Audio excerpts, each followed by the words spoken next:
if you could be the rare company that has some resources and can move fast and knows what to do, you can change the world. And why not be that? That is what matters. And then that is the right behavior. And that is something to aspire to. Hi everyone, this is Modern Marketers by Think with Google. I'm Joshua Spanier, VP of Media Lab within Google Marketing. I lead teams around the world who plan, invent, execute, and measure marketing programs on behalf of Google's brands. Each episode, I talk to game-changing marketers and founders who are delivering modern marketing today. Today, I'm here with Kipp Bodnar, the CMO of Hubspot. Let's dive right in. I'm very excited today to be talking with Kipp Bodnar, CMO of Hubspot, although that's just the start of Kipp's work and work profile. He's an author, he is a social media expert, he is a B2B guru. I'm really looking forward to having this conversation as part of our Modern Marketers series. Hi, Kipp. Hey, man. Thanks, Josh. Thanks for having me. So excited to be here. We appreciate it. And you are, to my mind, a podcast expert. I've listened to many of your podcasts. I hope everyone listening to here has listened to your podcasts. When did you first start regularly podcasting yourself and hosting a podcast? Oh, gosh. I've had many podcasts over the years. I think my very first attempt at podcasting was 2009, which was rough early days of podcasts. My most recent podcast is called Marketing Against the Grain. We've been doing it for just a little over 2 years now. So we've done a couple hundred episodes, myself and my friend and former colleague, Kieran Flanagan. We talk about all things marketing, AI, tech. It's awesome, but it is the output of many other failed attempts in the podcasting realm over the years. Well, every time I get something wrong, kick me under the metaphorical table and let me know what I'm doing wrong so I can learn from You're nailing it. So just going back, you said 2009, but when did you first become aware of marketing in your life? I think breakfast cereal, right? Like I think wanting like Cinnamon Toast Crunch or Lucky Charms and like the TV commercials when you're like 4, 5, 6 years old.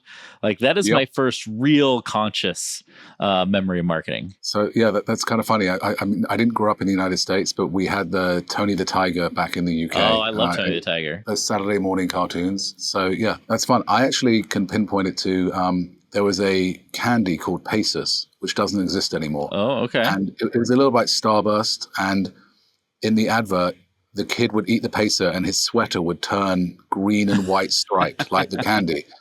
And I was very young. And when I had a Pacer, I thought that was going to happen for real. And I was actually so disappointed. That, the downsides of marketing sometimes. We can't deliver on the promise, you know? I believed it, but that sort of sparked my love affair with marketing. Okay, enough about me. Let's get back to you. What brands do you love personally in your life? Oh gosh, I love so many brands, old and new. Let's just do it. I mean, I love New Balance. I love Nike. I love Prada. These are all brands for very different things. I love Rivian.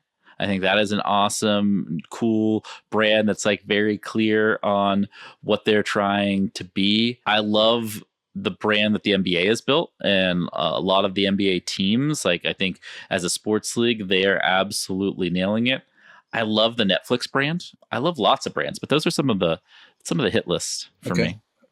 Those are all good ones. Is there anything that makes you nervous at work or within marketing right now for you as sort of personally? What am I nervous about is a whole host of things. I think I'm most nervous about the shifting technology landscape. It's not just AI. It's AI coming to heads with globalization and data privacy and ubiquitous broadband and compute costs coming like down exponentially year after year. Like we're at just the precipice of a ton of change. And so I think of nervous is not necessarily a fully negative term, right? Like nervous is like I am both concerned and excited about these things. And that is how I think about it, is like, oh, there's a whole host of opportunity. I am most nervous about not taking advantage enough, not learning fast enough, not evolving fast enough, and becoming a laggard. I live my life with a deep sense of urgency. Like I can't sit down. Like I'm just always trying to do something. And so it really makes me nervous to feel like I could fall behind. I can understand that. You spent a long time at HubSpot. So yeah, you've lived through and marketed through like, serious marketing transformation. So maybe even before we get to AI, right? And the next 5 years, what year did you start at HubSpot? And just talk about the sort of the technological transformation and marketing transformations you've seen and what you were worrying about or nervous about 10 years ago versus today. Yeah, so I started at HubSpot in the beginning of 2010. And if you think back, that's 14 years ago. If you think back 14 years ago, is marketing on the internet wasn't commonplace. Like there was still a lot of organizations who were like, I don't know if this internet marketing thing is going to be important. Right. And so that was wild. Right. And so you had to convince a whole generation of people that the internet mattered and that marketing on the internet was going to be this big, important thing, which was just bananas to think about.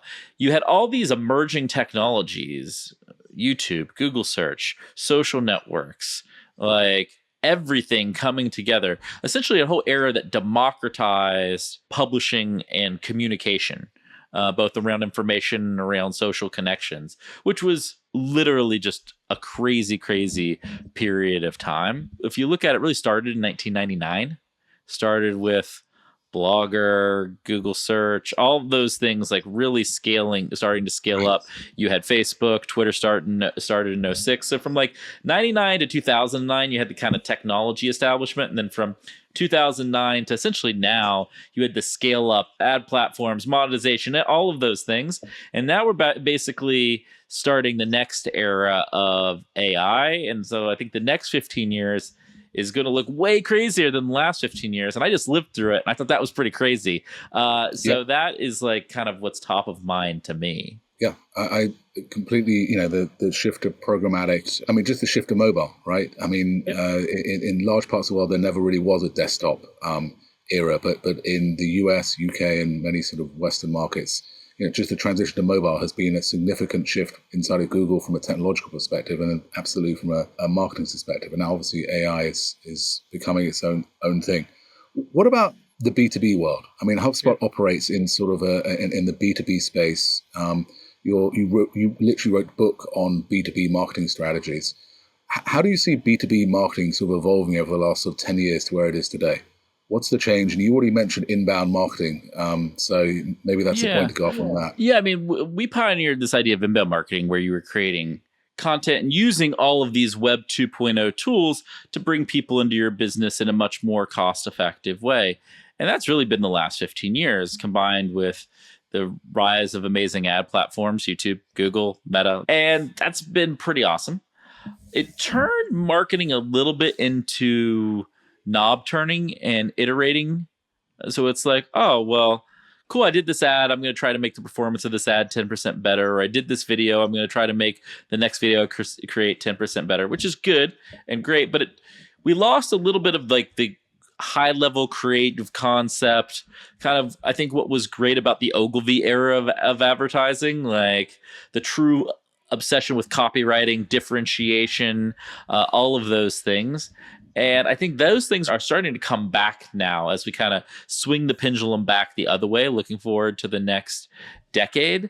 And so to me, inbound marketing was huge and democratized marketing and growth, especially for small and medium-sized businesses. It was incredible and still works very effectively. Okay, so I have a specific B2B question I want you to answer for me, right?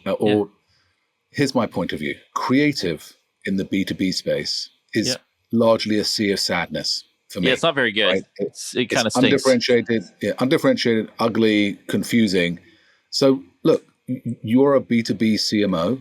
You're helping companies with their B2B strategies overall. Mm-hmm. How can B2B marketers raise their quality of their marketing and creative output and gain a competitive advantage? Have the courage to be different. Most B2B marketing is not good, not because the people are not good and the people are not smart. Is because the companies, the leaders do not have the conviction to be different, right? Like, I love the Founders podcast. Shout out to David Senra. And, one of my favorite episodes he did was on James Dyson. And James Dyson has a quote that is different in everything, different for the sake of it, right? When you go buy a Dyson, it doesn't look like any other vacuum cleaner. It isn't priced like any other vacuum cleaner, right? The science is different. Like literally everything is different.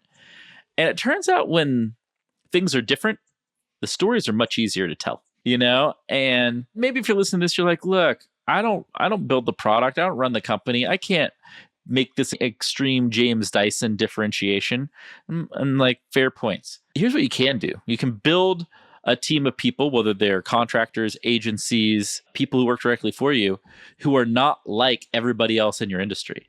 Like the people who work for me, none of them worked in B2B SaaS. Zero of them in terms of my direct reports, because like I work in B2B SaaS. You know what's not hard? Understanding B2B SaaS. You know what is hard? Telling great stories and doing great marketing.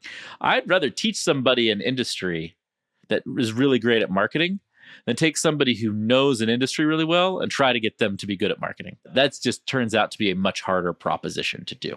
Yeah, I agree. I worked at creative agencies, media agencies on the client side at, in various different roles. And it's kind of fascinating working across B2B and consumer brands, the mindset that there are truths to marketing, right? You're trying to engage with real people in the real world.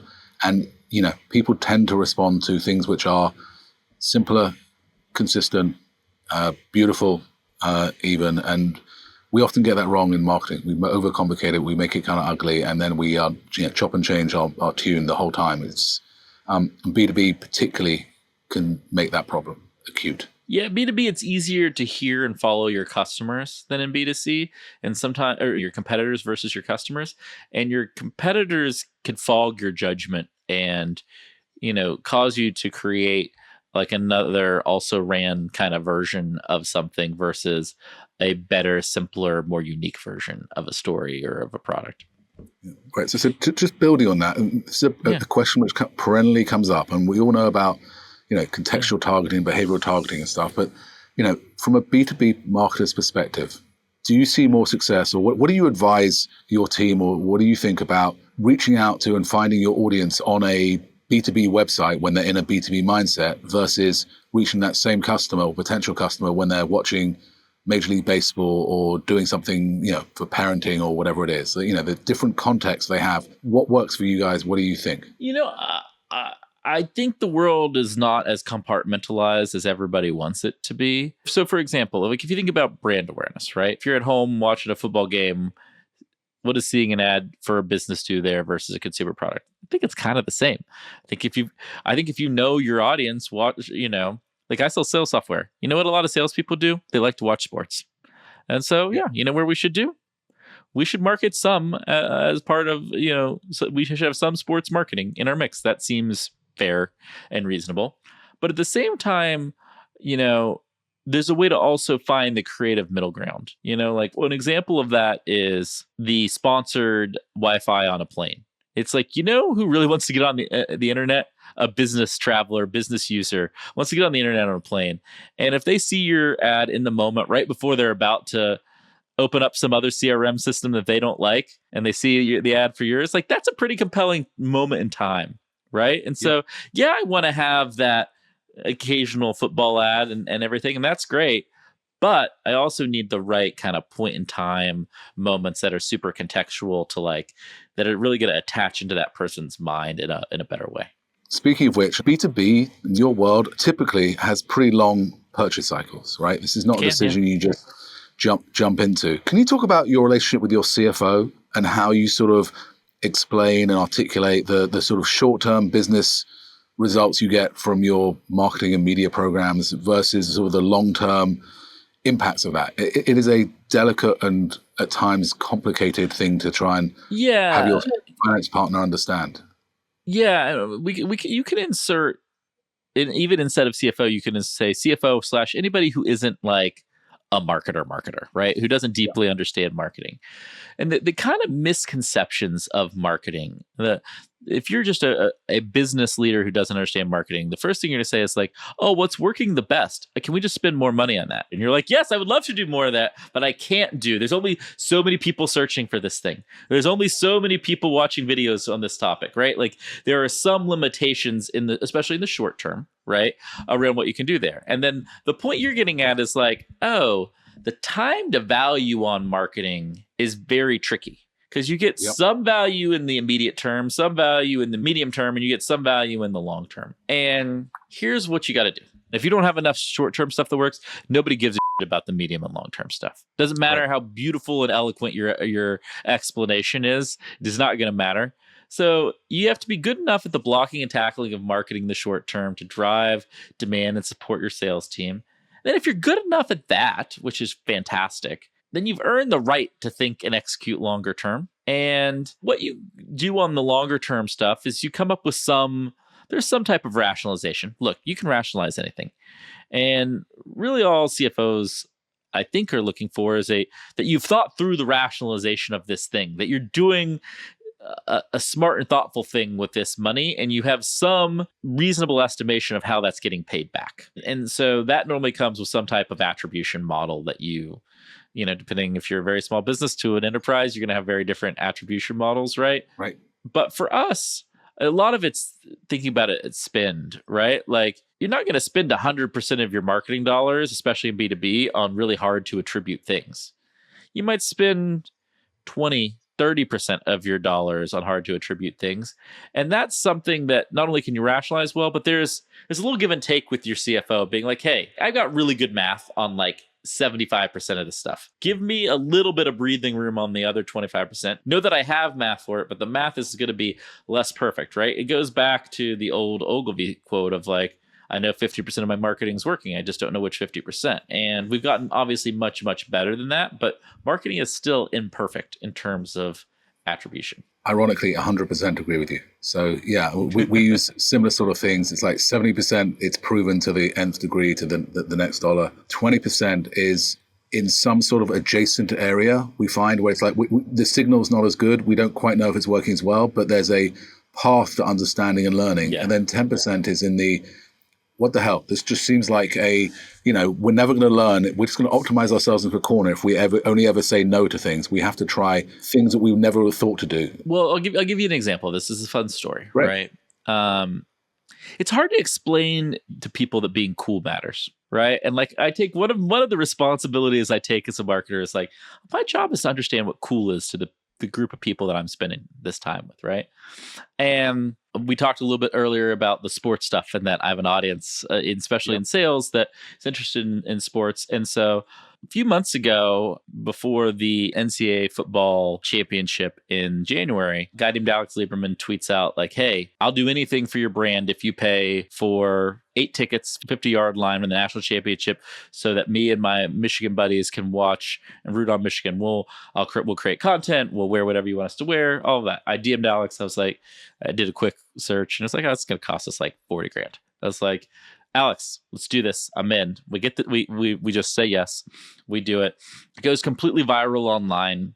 Tens of millions of impressions online. And then like we didn't get that much. Like it's not like we got on TV, but we had people looking for them at the game. We had a lot of word of mouth the night of the game. But the online chatter around that, hard to quantify. But all I know is I was at South by and like every person that came up did not ask me about my big budget brand campaign that I ran. They asked me about my little marketing stunt that I did that cost essentially a rounding error of money.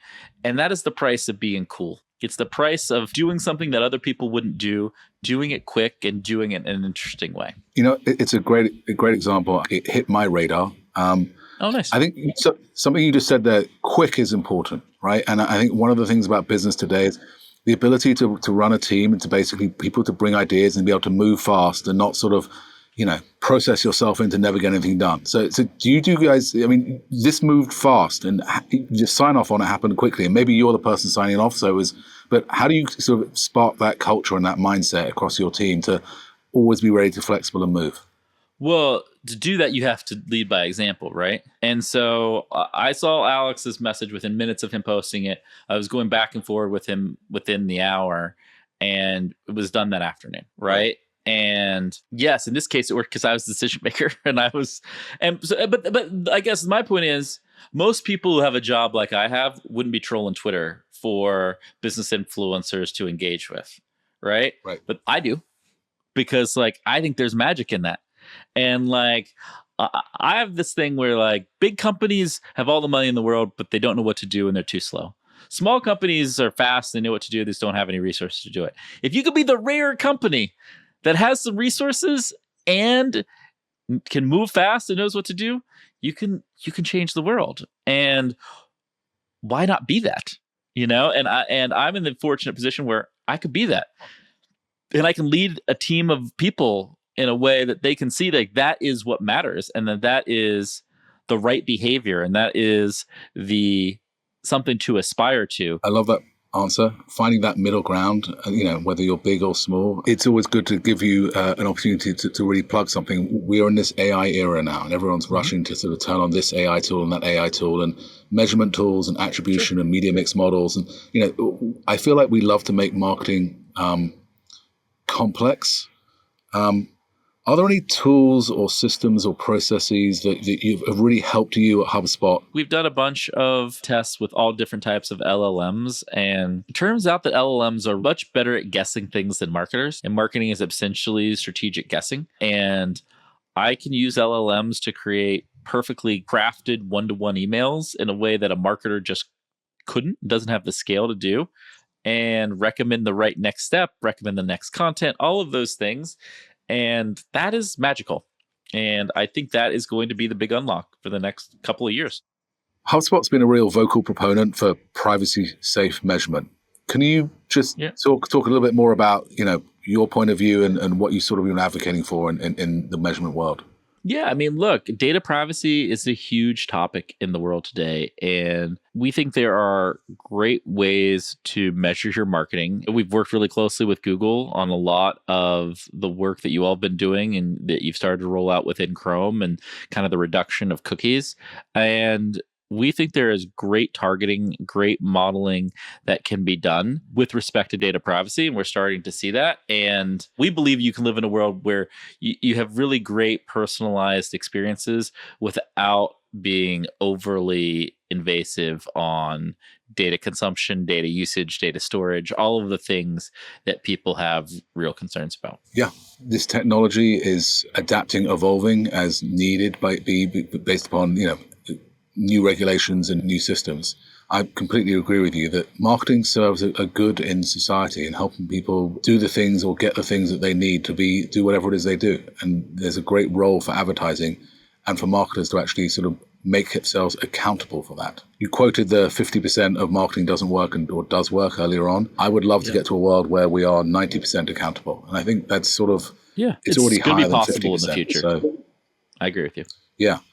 This has been great. Kipp, thank you so much for spending time with us. Really enjoyed this conversation. Really wish you continued success at HubSpot. I know the team there is, and you are going to keep delivering on that. And thank you for spending time with us today. Awesome. Thanks, Josh. Thanks so much for having me. Appreciate it. Everybody have a good day. A huge thank you to my guest this week, Kipp Bodnar, the CMO of HubSpot. If you like this episode, please subscribe to get the latest updates and the next recording as soon as it's ready. We'll see you next time for Modern Marketers by Think with Google. Thank you for listening to Modern Marketers by Think with Google. Our host is Joshua Spanier. Modern Marketers is brought to you by Google and Attention. The podcast is produced by the Google Ads marketing team and Frankie Guadagnino, Nagina Niazmatova, and Emily Behrens for Attention. Our technical producer is Kevin Fisher. Modern Marketers is edited by Sean Colello, and this podcast is mixed and mastered by Andy Inglot. Our theme music is by Jerry Mattei. Thanks for listening.